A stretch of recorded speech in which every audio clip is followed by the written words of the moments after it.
Rudy Gobert has certainly shown that he has value around the league this offseason. Since the season ended and since, the offseason has really ramped up for 3/4 of this league as we've gone through the playoffs, the Utah Jazz have been the busiest team on the phones by far. And the Utah Jazz, as you know, have a lot of business to get done this offseason. And one of those pieces of business that the Utah Jazz are so actively pursuing is a trade for Rudy Gobert. And several teams have emerged as leaders in the pursuit of Rudy Gobert. And two specifically would be the Chicago Bulls and the Atlanta Hawks. But not all trade packages are created equal. And again, I think when you talk about the Utah Jazz and you talk about trading Rudy Gobert and will the Utah Jazz trade Rudy Gobert, I think one of the things that is very clear is that the Utah Jazz needed to establish value in what Rudy Gobert's value was. And I don't think there's any doubt that they have done just that because they need a haul for Rudy Gobert. When the Utah Jazz do, in fact, trade Rudy Gobert, they cannot afford to give him away for, essentially a box of Gatorade powder a rack of basketballs. And some basketballs. Yeah. The Utah Jazz have to get value in return for Rudy Gobert. And that's why I think the two teams that have emerged, the Atlanta Hawks 1 and the Chicago Bulls 2, both bring tremendous value to the table. But, Jake, I guess the question is, and it seems like this is where we always start when we talk about trading guys like Rudy Gobert and the Utah Jazz trading a guy like a Bojan Bogdanovic.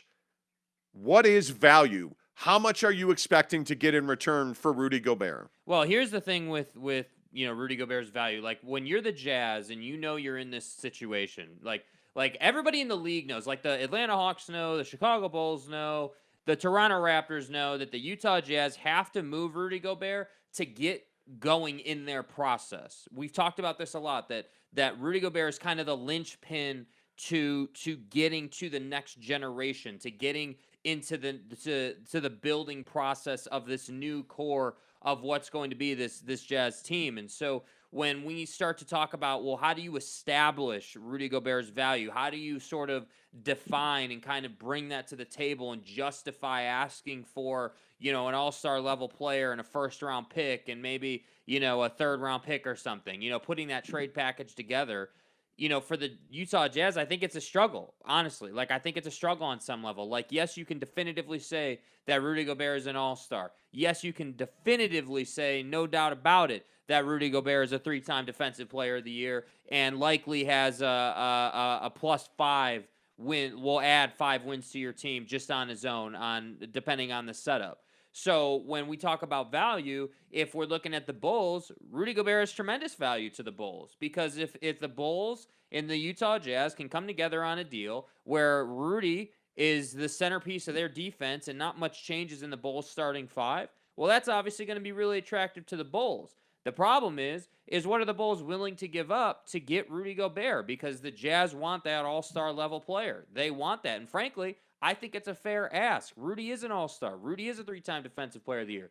You got to get compensated for that. When I look down south in Atlanta, the biggest problem with the Atlanta trade package is the Atlanta Hawks don't want to give up John Collins because they think that John Collins can be part of another deal, a second deal, in addition to the Rudy Gobert deal. So that's the real issue for the Utah Jazz is you're trying to trade a guy in Rudy Gobert who only fits with a select group of teams, so those teams have leverage over you. Right. The other problem is you don't have a bunch of draft capital or obviously any team can add money to a deal, but for the Jazz, they're not trying to add a ton of money to a deal.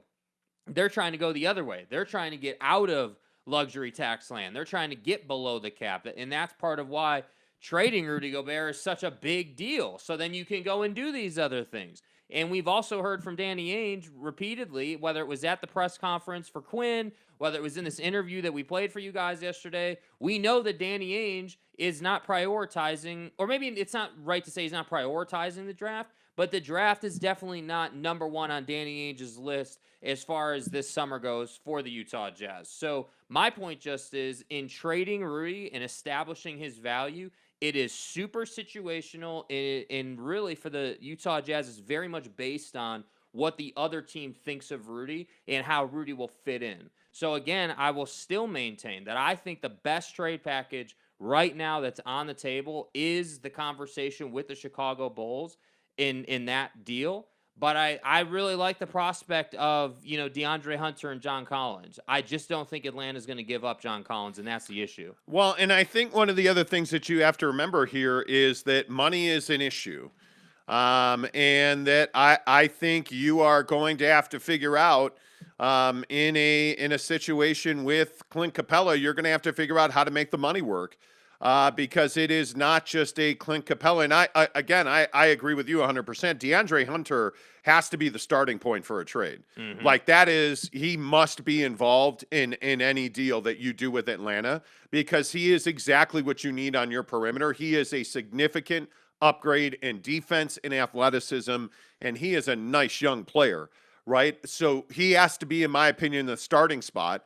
But if it's Clint Capella, his money is a lot more difficult to make that work because of how much money Rudy Gobert is making.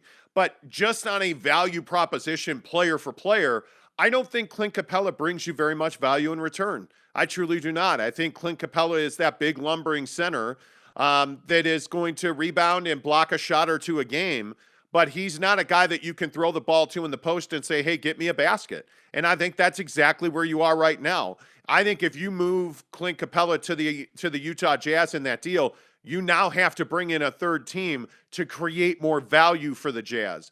I think the only deal to be done with the Atlanta Hawks is John Collins and DeAndre Hunter, and then how you figure that deal out. Mm-hmm. Okay, that's the framework for a deal, in my opinion. Yeah. Clint Capella, if I'm Danny Ainge, Clint Capella is a non-starter for me. There's not a lot of value there. I have what Clint Capella does already on my roster. If I'm trading for Clint Capella, I'm not upgrading myself. And that's a huge problem for me. John Collins does a lot of things that you currently cannot do. He can guard a corner three. He can shoot a corner three. Yeah. He can rebound. He can shot block. He can do all of the things that you need defensively, but he can also contribute in a number of different ways offensively. That, to me, is critically important, that you don't fall off a cliff defensively, which is why, again, I don't love the Vucevic deal. Mm-hmm. We've talked about this. I am a passionate Chicago Bulls fan. Nikola Vucevic is a fine offensive player who is an absolute negative on defense. Yeah. There's nothing to talk about there.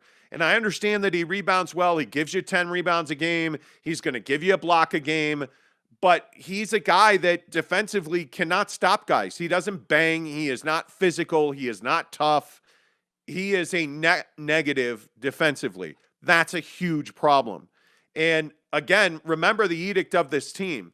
The Utah Jazz are not a team that's looking to completely fall off the cliff here and be bad for a year. Mm-hmm. This is a team that stated goal is, hey, we're going to remake this roster and we're going to remain in the playoffs. Relevant. Yes, that's their goal. And I think when you look at what the Jazz need to do that, you need to trade Rudy Gobert, but you need to get value in return, which is, again, why I will turn my attention to the Toronto Raptors, who I think are absolutely the best fit for Rudy Gobert on a lot of levels. And the main level is, one, it gets him to the East. Two, they have young wing talent that is of tremendous value to you.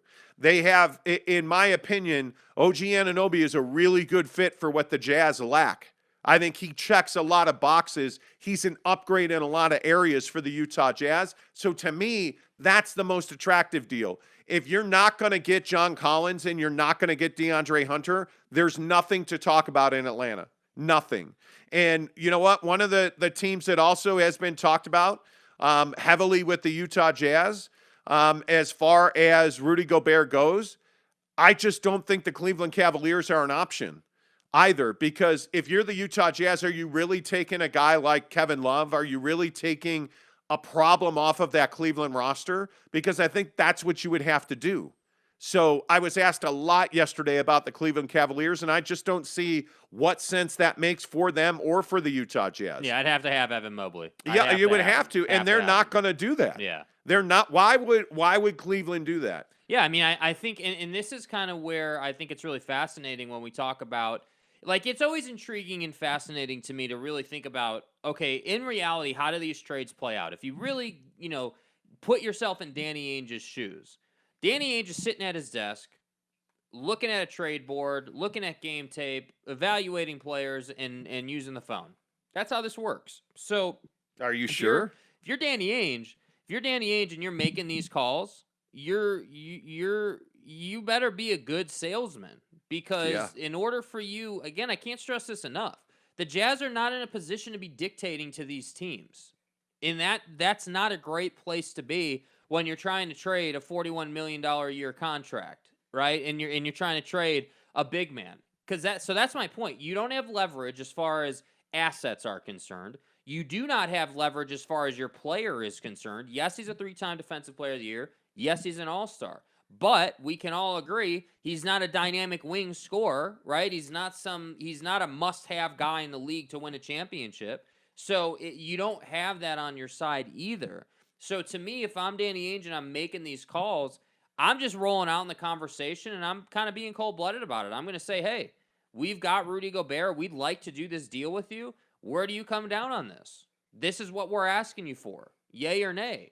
And if it's nay, then you got to figure out what it's going to take to get what you want. And then you just simply decide. And that's what I think is tough about this. But I do think there's a deal to be had in Toronto. I definitely think there's a deal to be had in Chicago. And I think the John Collins, DeAndre Hunter situation, I just don't think Atlanta's going to do that. I don't think that Atlanta is going to do that. But if I were them, I do think there's real logic in it, because you're going to see Joel Embiid a bunch, right? Because he's in Philly and he's in your conference. You're going to see him all year. Well, I also think that bringing Rudy Gobert and moving John Collins off that roster makes them a better team. I mean, the issue is, it's very difficult if you're just going to trade Rudy Gobert for John Collins and DeAndre Hunter. Financially, that deal works. But my guess is Atlanta's going to need more than that, that's why I say I am almost convinced that any Rudy Gobert trade is going to have to be for three teams, a 3-team minimum, because you just can't, straight up with Rudy Gobert, you can't get enough value for the team that is receiving Rudy. Yes, he's a 3-time defensive player of the year, but what real value is there in that? What real value does that bring? Okay, he's a great shot blocker. He is a great paint presence. But, I was talking to one NBA guy yesterday who said, is that truly value in the league today? Is there a ton of value in being simply a rim defender? Probably not. Probably not, especially with the way the Eastern Conference is stacked right now. If you look at the way that Philadelphia, that Brooklyn, if you look at the way that the Boston Celtics attack you, they don't do it at the rim. You look at guys like Jason Tatum and Jaylen Brown. Those guys play at 3 levels.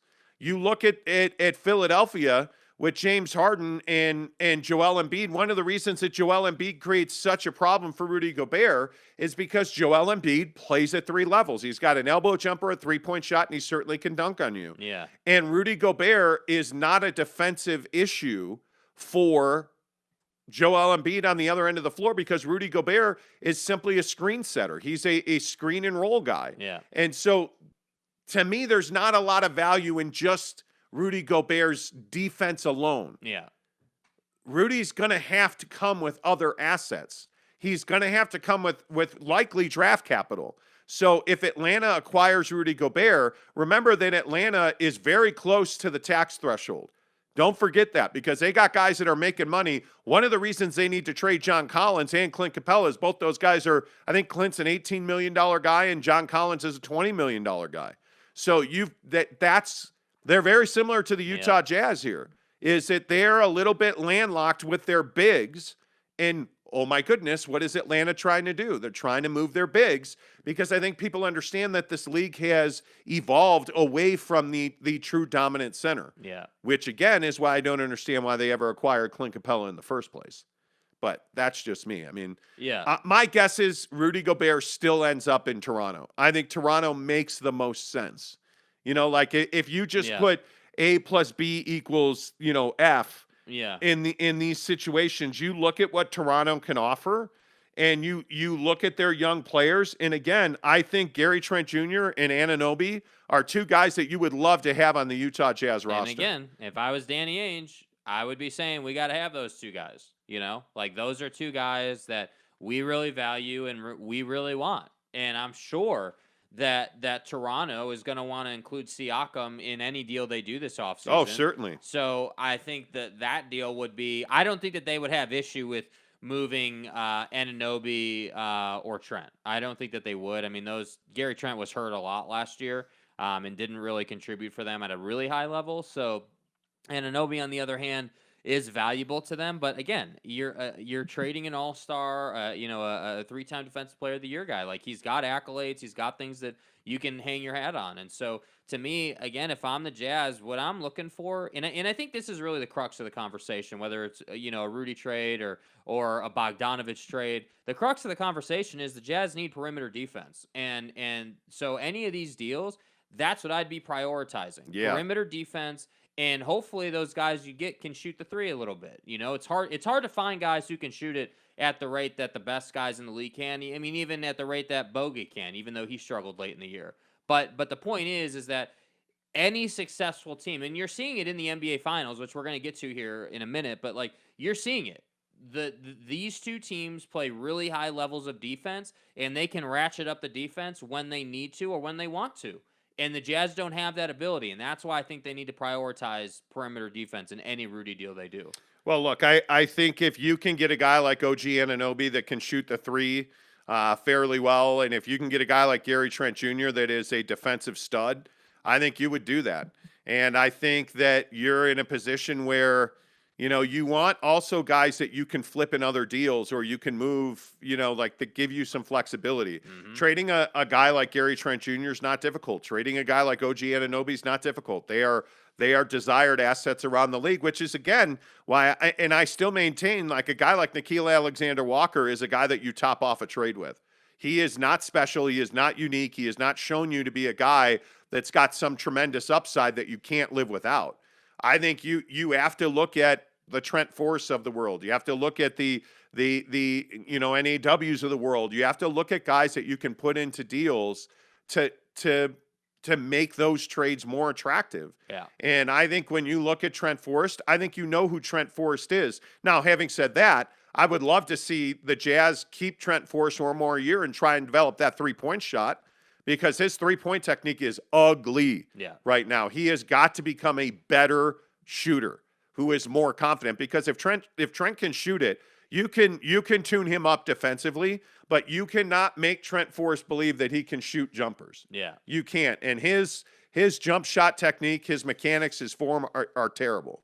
Like, you want somebody to get to the basket and dunk, give the ball to Trent Forrest. Yep. You want somebody to make an important three-pointer out of the corner, I'll take Royce O'Neal instead of Trent Forrest. Like, Trent is not a good, willing, or able three-point shooter. Yeah. So let's get your thoughts in here. Appreciate all of you being on the show this morning. As always, don't forget, as we rapidly approach meteoric 5,000 subs. Yeah. As we do that, once we get to 5,000, we are going to give away this PlayStation 5. And we are at 4,610 right now. So we are a mere 390 subscribers away from giving away this PlayStation 5, and it's going to be miraculous. Yep. Lots of big things popping on the show coming up here over the next 6 weeks. So make sure you don't go anywhere. It's going to be a big summer here on the Monty Show. Hit subscribe. If you're here right now, please give us a thumbs up and a like. We really appreciate that. It helps the channel grow. Let's get your thoughts in here. We'll start with Leonard, Don, and Endelove. First in, he says, we back. There you go. He says, Deshaun ain't going anywhere. His lawyers will get him out in no time. Good luck. Facts. We'll talk about Deshaun Watson coming up. Dante May says, if Jordan Clarkson likes the jersey, then I'm all in on them. The leaks aren't real, and I'm convinced. Well, and let's talk about the Utah Jazz jerseys, because we're going to find out on Friday. By the way, you know what is Thursday, right? Game 6. In Boston. Could be a NBA championship for the Golden State Warriors. I'm pretty convinced it will be. The Utah Jazz are going to make a significant announcement on Friday. Uh-huh. Usually you're not allowed to do that during the NBA Finals. Infowars.com. My guess is they don't have to worry about that because the NBA's told them, hey, man, NBA Finals are over on Thursday. Hey, man. Release them uniforms on Friday. Yep. That's my guess. That is, if I were a betting man, that's what I would think would happen.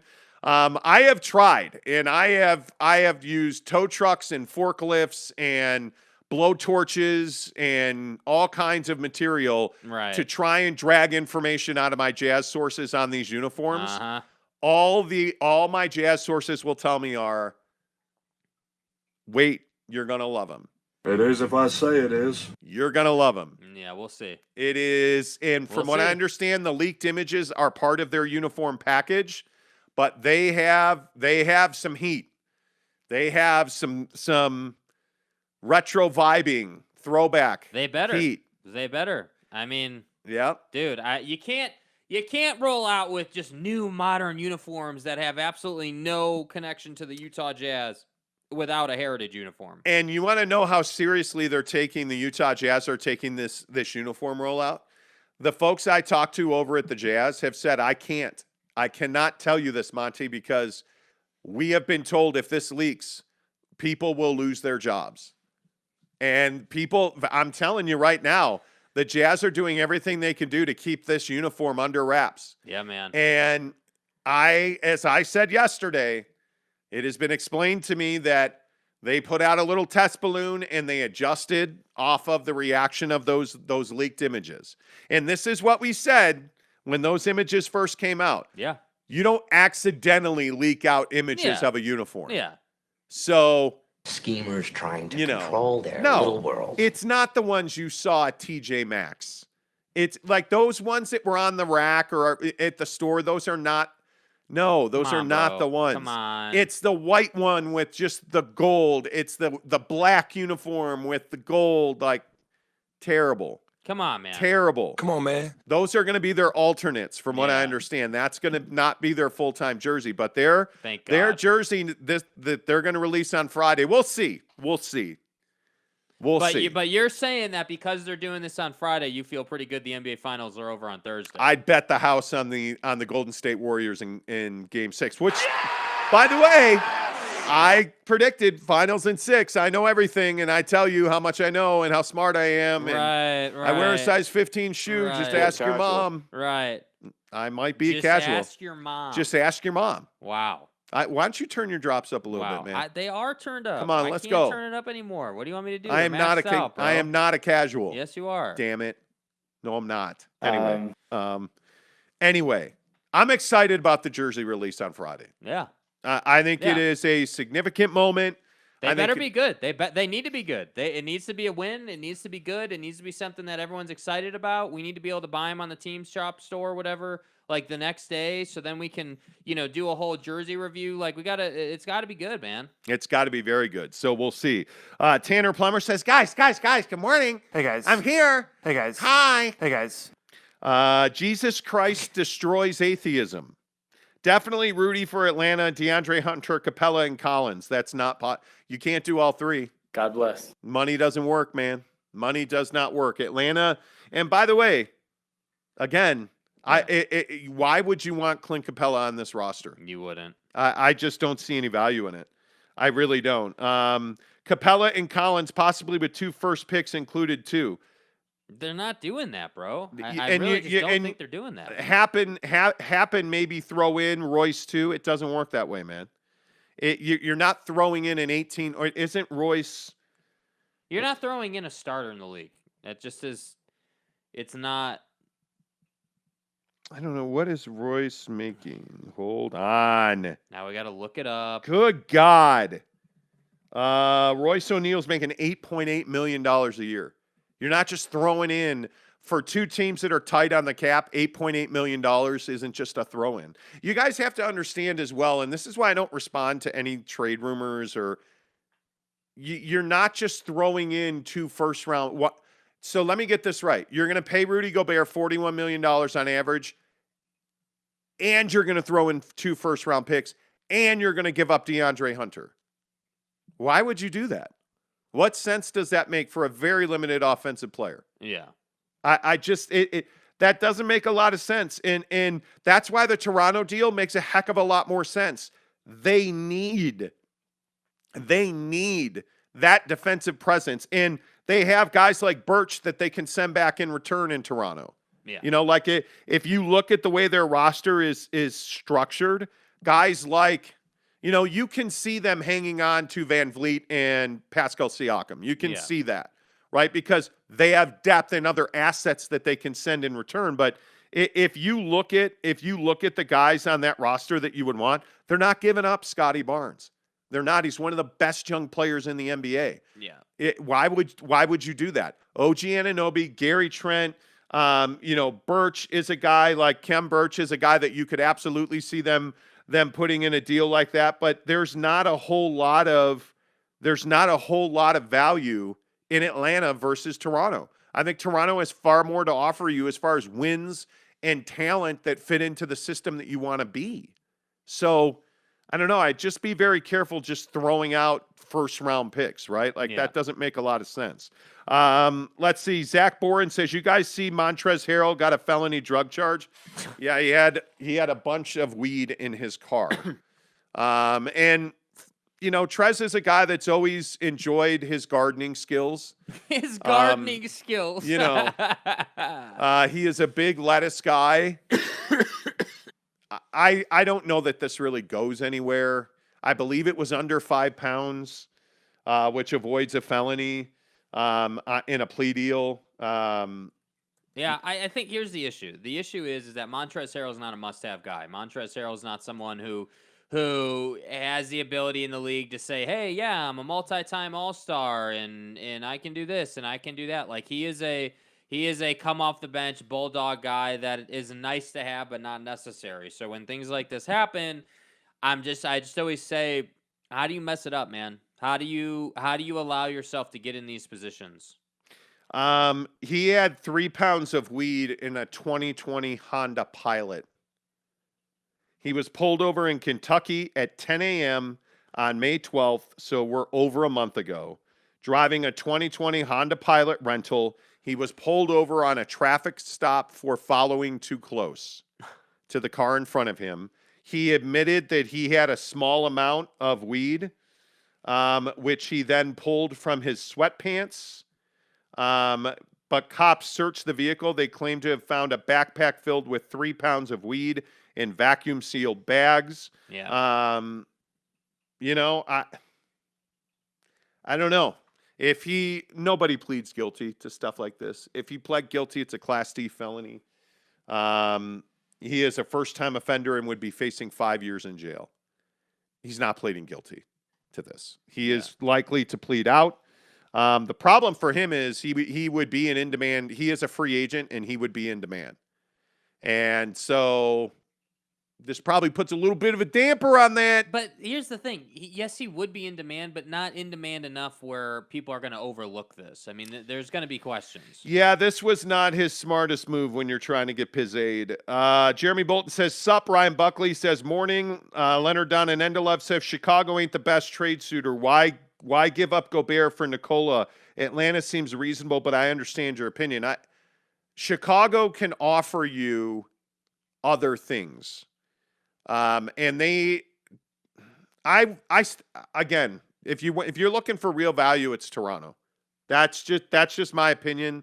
I know Atlanta, they like Rudy. That's the thing. Well, and Atlanta has been one of the more aggressive pursuers of Rudy Gobert. Yeah. And you know, the Utah Jazz have been the busiest team by far on the phones trying to make deals this summer already, and I think that's going to continue. And I think that when you look at what Atlanta has to offer, I'm not interested in Clint Capella. He is Rudy Gobert light. Rudy is a far better player than Clint. And again, I understand. And as I'm told by NBA sources, the Atlanta Hawks have been hesitant to include John Collins in a Rudy Gobert deal because they feel like they have another deal for John Collins in place that will net them a significant return. Yeah. So they'd like to make a deal for John outside of Rudy Gobert, and they would like to move Clint Capella to Utah in a deal for Rudy Gobert. But the problem is that the money is more difficult to work because of what Clint is making, and that the Jazz don't see a lot of value in Clint Capella. That's the issue. I don't think that there is a win-win trade with the Atlanta Hawks. You'd need to bring in a third team. I see a win-win trade with Anunoby and Gary Trent Jr. I would make that deal. I would send Nickeil Alexander-Walker with Rudy Gobert to Toronto. Give me OG Anunoby and Gary Trent Jr. as a starting place, and let's make a deal. But I think that Utah Jazz have to have some tolerance to take some garbage back, and that's I just don't think you have a choice there. Yeah, I mean, you're gonna have to take back players you don't want on your roster, and this is what I mean. This is kind of the art of this process. Is like, okay, you got to get your value, but what else are you gonna have to take on to get the deal done? And hopefully the garbage you take on are guys that you can move on some level. I'm not saying that you're going to move them for some gold mine or something, but you just don't want to have, when camp gets here, you don't want to have that one guy in your roster that you already hate before you yeah. And this is why I think the other part of the story that we haven't talked about yet is that Bojan Bogdanovic has a lot of value. Bojan Bogdanovic is a guy that they should be able to get return on. Yeah. And teams are interested in Bojan. And so I think, it's interesting. One of the names we've heard for Bojan Bogdanovic is the Miami Heat. And, all of this ridiculousness over Donovan and Jimmy Butler in this photo with Chris Brickley. Well, they went to a birthday party, so that naturally means that he's getting traded and he asked out of Utah. It's just so ridiculous. And I think I could see Miami making a Bojan Bogdanovic trade. I could. I mean, he is a guy that does one thing very well, and that is shoot the three. He is a lovely three-point shooter, unless the game's on the line or your season's on the line. But that's not really the point. The point is that Bojan Bogdanovic has value around the league. So I think those two guys are the most likely guys to be done. I don't think there's any doubt that Rudy Gobert is traded. You just don't. I've been doing this a long time, man, and you don't hear this kind of traffic on a guy and he not get traded. Yeah. I mean, it's just. Well, it's like saying John Collins isn't going to get moved. We all know he's going to get moved. The problem is what value do you get in return? Because again, Clint Capella and Nikola Vucevic are no's to me. I understand why you would have to take them in return, but I will simply say, if I'm not getting an Ayo Dosunmu from Chicago, if I'm not getting a DeAndre Hunter and other pieces, I'm not that interested in those deals. I'm not doing those deals for Vucevic or Capella.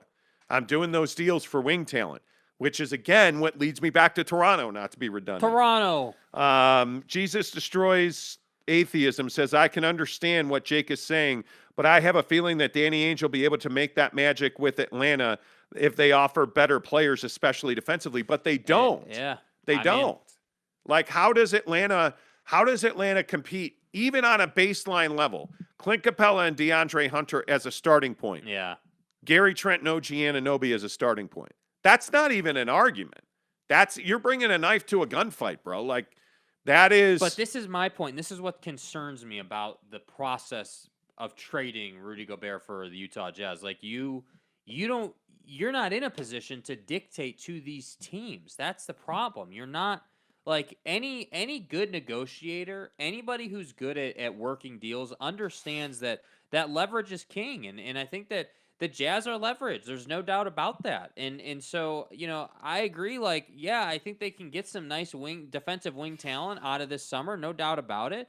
But I'm telling you, the conversation we're going to have when they trade Rudy Gobert is how much garbage they had to take on to get the deal done and what value they were able to get out of it. Those two things are going to decide if Danny Ainge did a good job or a bad job, and I think that I agree with whatever dude's name was. I think that Danny Ainge has the ability to make things happen, and that's why you brought him in, because he does have relationships. He does, I'm sure, have some strings he can pull and, some make goods over the years that you end up racking up as you're leading a team and, you're in the front office. So hopefully he can make something happen. But I'm just telling you guys that it's not as simple as calling up the Hawks and saying, hey, we want John Collins and DeAndre Hunter, and we're going to give you Rudy. That's just not how this process works. It's just never going to be that simple.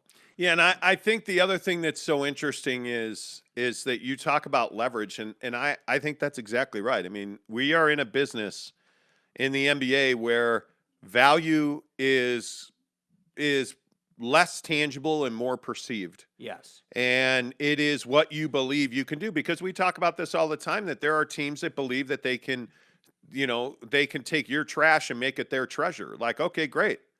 Well, go ahead and take a shot at that, but I want OG Anunoby and Gary Trent in return. Yeah. I feel like Toronto's the best fit. And you know what? I actually don't think Jeremy Grant's that great of a haul.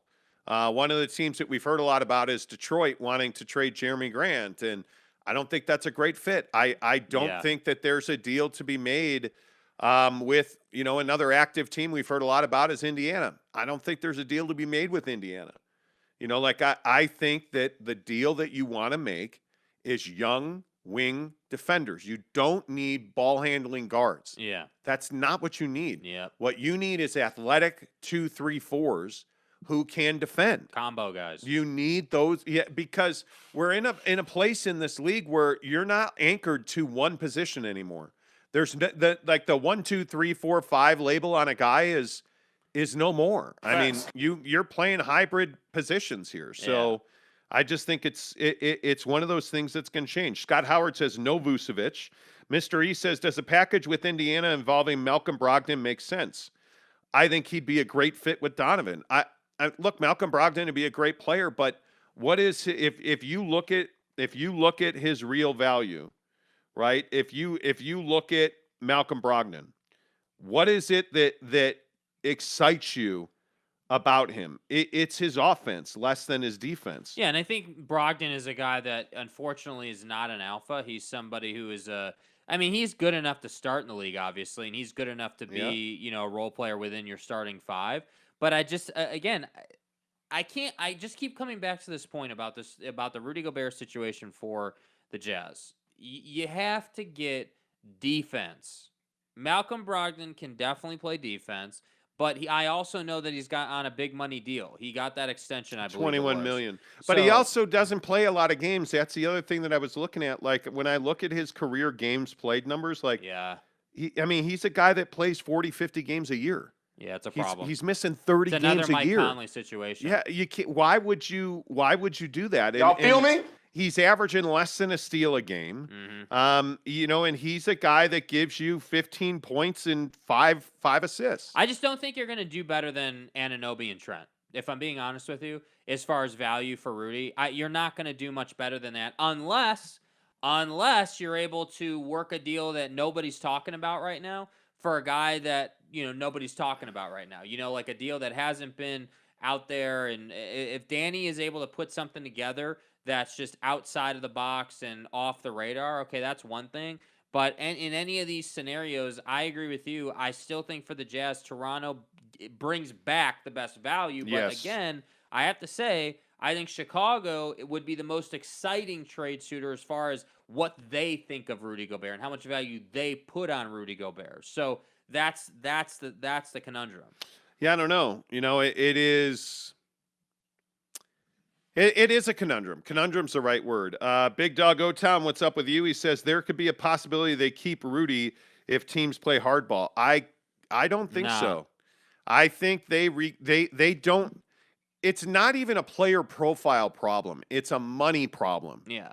They have to find a way to get under the luxury tax and as far away from the apron and the luxury tax as possible. You cannot be a repeat offender in this league. It just goes up. I mean, I think it's $2.50 for every dollar. Yeah. I mean, it's incredible money we're talking about. You've got to get under that threshold. Have to. He says maybe a new coach can get Mitchell and Gobert to coexist, quote unquote. Sorry if you're offended by that. Yeah, nah, dude, I can't do that. Sorry if you're offended by that. Yeah, you can't do it, bro. I mean, I just don't think that. I have to agree with you. When you have this much talk about trading a guy, you're going to trade him. It's going to happen. Yeah. And I also think that, again, the one thing you also got to consider here that doesn't get talked about enough is Donovan Mitchell's future with the club. I'm telling you, he won't be here inside of 3 seasons if you mess this up. He will be gone, and you got to get this right. And I think you're season to season at this point. I mean, you're not you put yourself in a position, and this is what we said last year when they re-signed Mike Conley. Yep. You close the door on looking at 3 and 5 years. We did what we did. Yeah, and you close the door on winning 3 championships in 5 years. So right now, you're swinging a wrecking ball right now. That's what you're doing. You got to take this roster apart dutifully. I mean, you got to have some strategic thinking in that. Mm-hmm. But you have to rebuild this thing in a way that allows you to compete at a higher level than you've competed in the last 5 years. Yeah. Here's the game plan. Yeah, I mean, knock that thing down. And again, it's not even what Rudy does or doesn't do on the floor. He's making $41 million a year on average. I'm not paying a center for that. Yeah. I'm not paying an anchored center, a guy that's anchored to the rim, to the paint. Yeah. I'm not paying him that. So you've got to unwind that watch, and there's going to be a beating you're going to take on that to a certain extent. Spencer D says, "Bring back Joe Ingles. My baby has a Joe Ingles onesie." Well, why didn't you say so? Wow, man. Wow. Now we know that. Oh, now it's a priority. Yeah. Just don't hopefully the diaper don't leak on that ones. Anyway, Dante May says, "I hope we can keep Rudy and Don for at least next year." I don't think so. I just don't think that's going to happen. Why? Man. Why do you want to keep those two together? Yeah, what's the logic? That's been the foundation of disappointment. The foundation of failure, dude.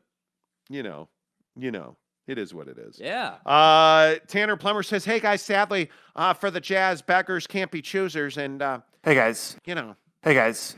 He also says you're going to see Joel Embiid a lot. Yeah, but there's one problem. Joel usually schools Rudy. He does. Yeah. He does. Rudy should invest in his offensive skills like Don does, and Don hopefully is working on his defense, which is 90% mentality, Big Dog says. I don't disagree with that. Tanner says Warriors are winning this on Thursday. The New Jersey better be good if they're being so secretive about it. You better. Dante May, good morning to you. Odds that Conley starts the season with Utah.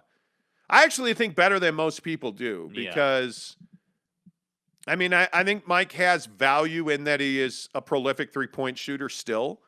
It's just a matter of remains to be seen, to be honest with you. I mean, if we look at his numbers, I'm sure the stat. Look, pull him up. But I'm sure the stats say he's still a good 3-point shooter. But this is the problem with stats. Rudy Gobert's career points per game is 12 points a game. We all know he can give you 17 to 20 points a game.